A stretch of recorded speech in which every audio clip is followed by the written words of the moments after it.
Thanks for joining us. Spark 360 is the University of Oklahoma's autism support program. Thank you for joining us on another week of Sooner Stories. I'm Michael Buchanan. In studio today, we have OU Nightly reporter Sutton Parker and the director of Spark 360, Dr. Angela Barber. Sutton, take it away. Dr. Barber, thank you for being in studio today. We're always glad to have guests here. So first, tell us a little bit more about Spark 360. Yeah, so Spark 360, we're the university's only full-service autism support program.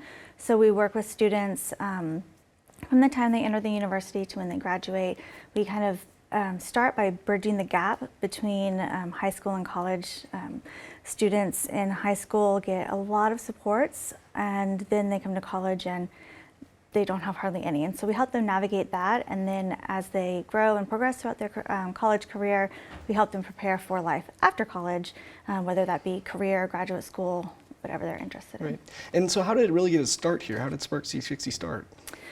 Oh gosh, well, before starting Spark 360, I was the associate director at the Disability Resource Center, and saw so many autistic students there who were just so amazing and so smart,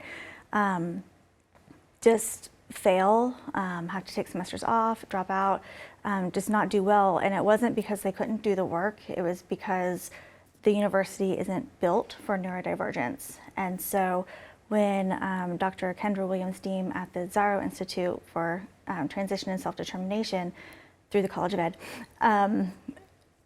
invited me, we started talking, and she gave me an opportunity to come over there and start the program. I jumped on it, and the rest is history. Yeah, nice. So what does it mean to you? What does this program mean? I mean, you've clearly been here for a little bit in the program, so what does it mean to you? Well, this program, I mean, it means so much. Just helping, I get to help the students and interact with them every day. I have a personal caseload of students that I meet with every week. And just seeing them grow and thrive, it is just amazing, and it means that these wonderful individuals are going to be able to complete their college degree and join the workforce and just make the world a better place because they had the support that they needed. Right, and earlier you did mention the support. What examples or what types of support do you give on a day-to-day basis in this program? Yeah, so we support in the areas of academics, career, vocational, life skills, independent living, and social. And then we also work on self-determination skills like self-advocacy, motivation, things like that.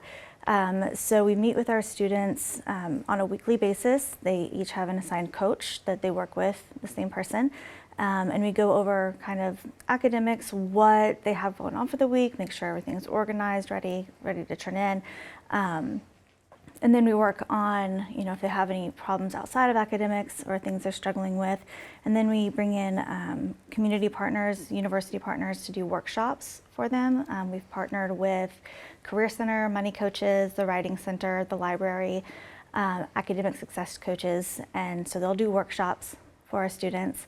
And then every week we have social events. So we kind of rotate through those and give students a chance to organically practice social skills and make friends. Right, tell me some more about these events. What are they like?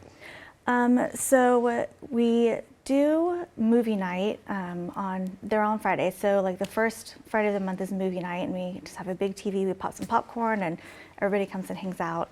Then we have art night where we have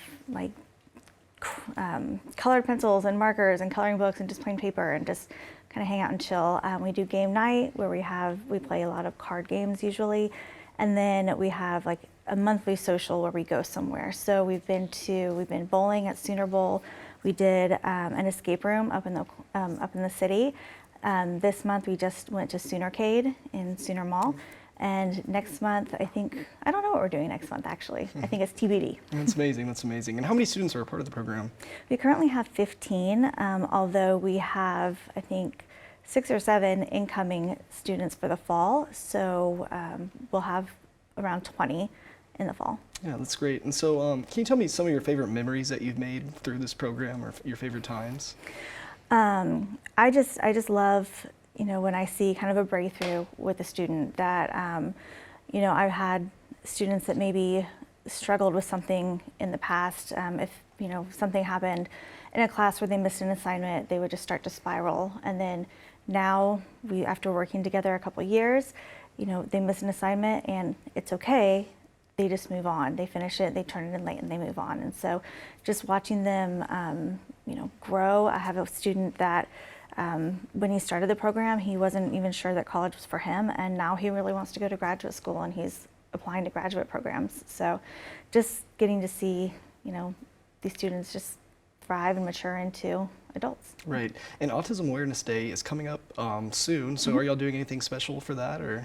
Yeah, so Autism Advocacy Day, World Autism Awareness Day is tomorrow, April 2nd. And so they have Autism Advocacy Day up at the Capitol. So we have a couple of our Spark 360 coaches are going up there to have a table and educate people about our program, also talk to the legislatures and advocate for autistic students. We had some students that wanted to go, but they all had class during the time, so they couldn't. Right.